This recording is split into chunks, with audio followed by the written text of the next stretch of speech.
Assalamualaikum warahmatullahi wabarakatuh. Selamat datang kembali teman-teman di channel YouTube saya, Mister Eduka.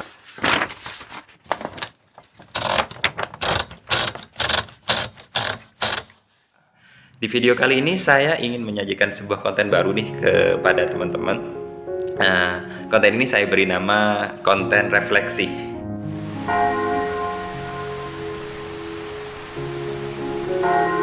Yakni berisi tentang sharing-sharing tentang penilaian, pengkajian atau evaluasi diri kita terhadap kebiasaan-kebiasaan yang biasa kita lakukan, evaluasi terhadap pengalaman-pengalaman yang selama ini kita alami, serta juga mungkin berisi tentang sharing-sharing masalah umum ya yang dihadapi kita bersama.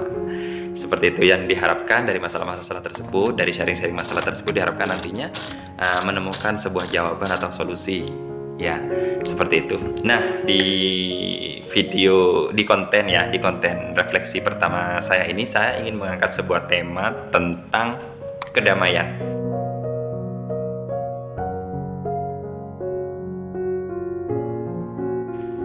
Apa sih itu kedamaian? Tentu kita sebagai makhluk atau sebagai manusia ya, tentu kita membutuhkan suatu kedamaian. Kita butuh damai dalam diri kita. Kita butuh tenang dalam diri kita. Nah, belakangan saya menemukan pemahaman baru nih teman-teman tentang kedamaian. Menurut saya damai itu bukan saat kita tidak dirundung suatu masalah apapun. Bukan.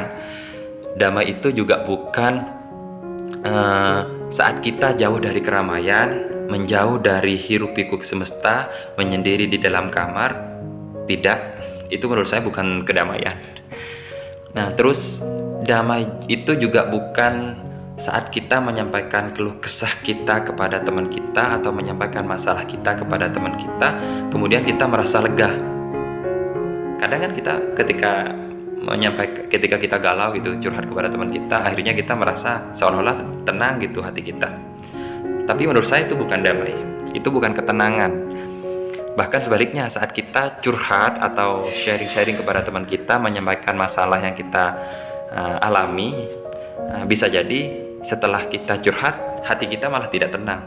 Awas jangan-jangan teman yang saya sampaikan tadi kepada teman itu malah disampaikan lagi kepada orang lain oleh teman kita tersebut. Akhirnya kita merasa khawatir, akhirnya kita menjadi khawatir, menjadi tidak tenang. Yang awalnya kita berharap curhat kepada teman itu biar kita tenang, malah sebaliknya. Malah kita ada rasa was-was, ada rasa khawatir bagaimana nanti kalau apa yang saya keluh kesahkan barusan kepada teman kita itu malah disampaikan lagi kepada orang lain. Seperti itu. Nah, itu juga bukan kedamaian menurut saya. Nah, apa kira-kira pemahaman baru yang saya dapatkan itu tentang kedamaian? Damai itu menurut saya nih teman-teman, adalah saat ide-ide yang kita pikirkan itu selaras dengan hati nurani kita. Saat apa yang kita pikirkan, apa yang kita lakukan itu selaras dengan isi hati kita. Kita melakukan sesuatu, hati kita menerima dengan lapang. Itu menurut saya damai. Jadi pemahamannya sebenarnya simpel. Kita tahu bahwa Tuhan itu menakdirkan hati kita itu untuk selalu berprasangka baik. Bagi saya secara umum damai itu terletak dalam hati kita. Ya, dalam diri kita, dalam hati. Damai itu terletak dalam hati. Nah, seperti yang saya sampaikan barusan bahwa Tuhan itu menciptakan hati untuk selalu melakukan hal yang baik-baik, untuk selalu berprasangka yang baik-baik. Jadi saat logika atau tindakan kita tidak selaras dengan hati kita, maka ketidakdamaian itu akan muncul. Saat kita ingin melakukan hal yang tidak baik misalnya, maka secara otomatis hati kita menentang. Karena secara murni, secara fitrah, hati kita itu memang diciptakan untuk selalu melakukan hal yang baik-baik. Saat kita hendak melakukan yang jelek-jelek, yang buruk-buruk, maka secara otomatis hati kita itu menentang, dan ketidaktentraman, ketidaktenangan, ketidakdamaian itu akan datang dengan sendirinya. Seperti itu. Maka menurut saya salah satu kunci untuk memperoleh kedamaian itu adalah dengan mengikuti suara hati. Ya, artinya kita dituntut untuk terus berprasangka baik.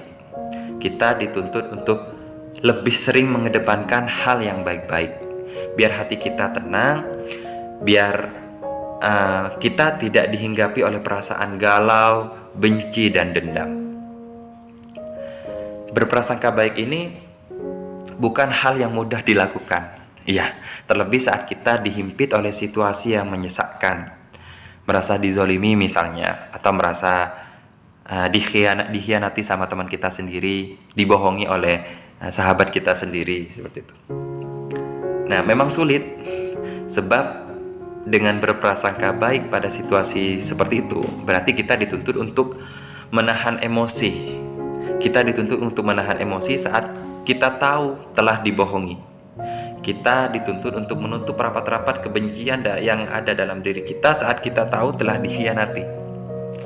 Kita harus harus mengubur lebih dalam rasa marah yang hendak kita luapkan.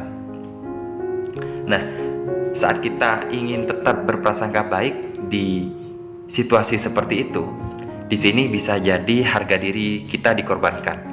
Ya, kita harus rela membuang jauh-jauh rasa malu. Kita harus rela menangis sendirian demi sebuah kebaikan. Itulah damai menurut saya. Damai bisa kita peroleh saat kita menerima, saat kita sudah lepaskan. Kita tidak perlu benci kepada teman yang telah mengkhianati kita. Ngapain juga marah-marah gitu kan. Toh pada akhirnya kalau kita tetap marah-marah, tetap kita benci, kita juga akan merasakan dampaknya. Dampaknya itu kita tidak akan merasakan tenang. Maka lepaskan saja, maka terima dengan lapang.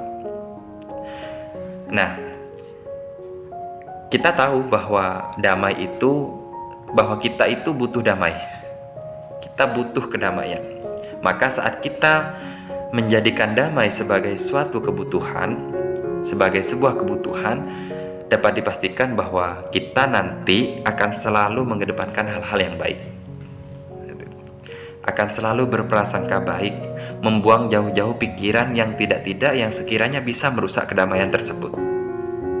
Nah, kalau sudah begitu, biasanya serumit apapun masalah yang kita hadapi tentu akan selesai dengan tenang. Tidak akan ada perselisihan yang muncul di kemudian hari. Nah, itulah teman, kita sebenarnya tidak perlu benci atas kebohongan dan pengkhianatan orang terhadap kita. Ya, husnuzon saja, positive thinking saja ya. Mungkin dia bohong karena tidak sengaja. Mungkin dia begitu karena dia sedang banyak masalah. Ya, mungkin dia sedang sibuk.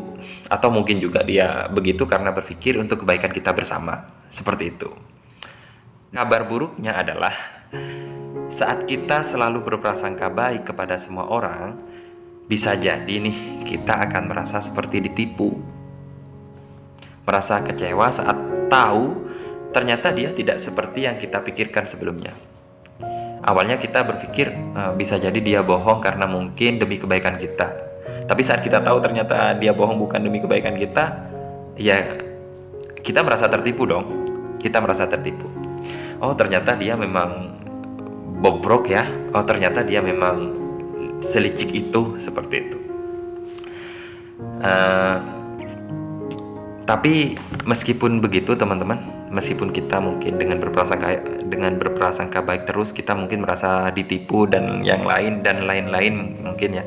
Tapi percayalah bahwa saat kita tetap kokoh berprasangka baik, sekalipun kita tertipu, kebaikan yang lebih besar akan datang menghampiri kita.